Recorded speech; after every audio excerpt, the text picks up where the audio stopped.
السلام عليكم البنات، كي دايرين؟ بخير، نتمنى تكونوا بخير وعلى خير. المهم جيت اليوم نحضر معكم كلاصاج ميغواغ كيجي ناجح مليون في المية، ماشي غير 100%، مليون في المية.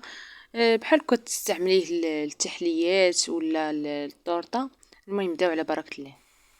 احتاجيت الكاس مع عامر ديال سكر سنيده، وضفت عليه كاس ديال الماء، كاس عامر ديال الماء. هنايا راه درت كاس قل واحد شويه، وزدت ليه واحد شويه ديال الماء باش نكمل الكاس. صافي كنحطو فوق البوطه حتى كنحس بداك السكر السنيده بدا كيذوب، وكنضيف واحد الكاس ديال لاكريم يكون ما طالعش مزيان، يكون مرخوف. المهم غادي نحط بالمعلقه وغادي نخليه ثاني يعاود يطبخ حتى تتطبخ بحال هكا كيولي الغاليه. وكنحيدو من فوق البوطه وكنضيفو ليه الجيلاتين. مني كيذوب داك الجيلاتين كنعاودو نضيفو عليه الشكلاط. انا احتاجيت ل6 القطعات ديال الشكلاط. المهم على حسب اللون ديال الميغواغ اللي بغيتو. انا درتو احمر، يعني غادي نحتاج الشوكولاط ابيض. بغيتو ديروا اسود عاد ديروا الشوكولاط الاسود. المهم درت 6 القطعات ديال الشوكولاط وكنحاول نحركهم مزيان ونحطهم ثاني فوق البوطه، ولكن بوطه مهيله. وكنعاود نطفي ونحيد ونكمل التدويب الراء بايدي فقط. المهم تنشوف الفيديو شارح راسو براسو، ولكن كنحاول نعاونكم بالصوت. داكشي اللي درت انا راه ماشي محترفه في هادشي، ولكن كنوريكم داكشي اللي درت ونجح معايا. صافي هنا جبت 2 كيسان لحقاش انا بغيت ندير 2 الالوان. ودرت كل وحده بوحدها، خويت كل شويه في كاس. صافي وغادي نبدا ندير لهم الملون انا درتو بودره. من الاحسن ديروا بودره. المهم كتبقاو تضيفوا اللون بشويه بشويه، ما كتضيفوش من الاول تكثروا. كتبقاو تضيفوا اللون بشويه بشويه حتى تحصلوا اللون اللي باغين.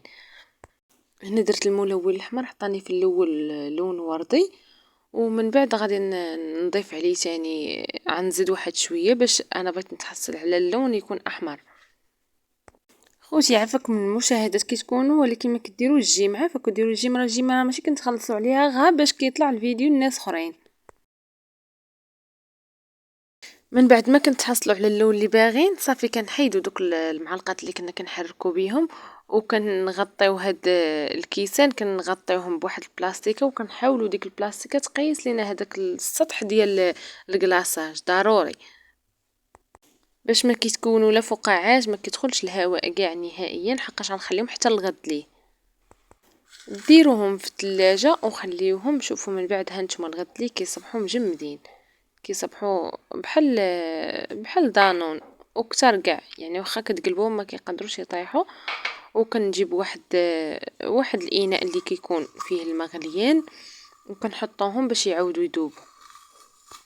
يعني علاش كالحمام مريم، ولكن كتحاولوا تحيدوه من فوق البوطه بحال كما درت انا. عاودت نفس الاناء، درت فيه الماء غليته وحيدته من فوق البوطه، ودرت فيه هذوك الكيسان باش يذوبوا شويه. ومره كتبقاو تحركوهم حتى كيذوبوا 100%. وهما راه غير السخونيه كتذوبهم. المهم كتبقاو بحال هكا على بهاد الطريقه حتى كيذوبوا.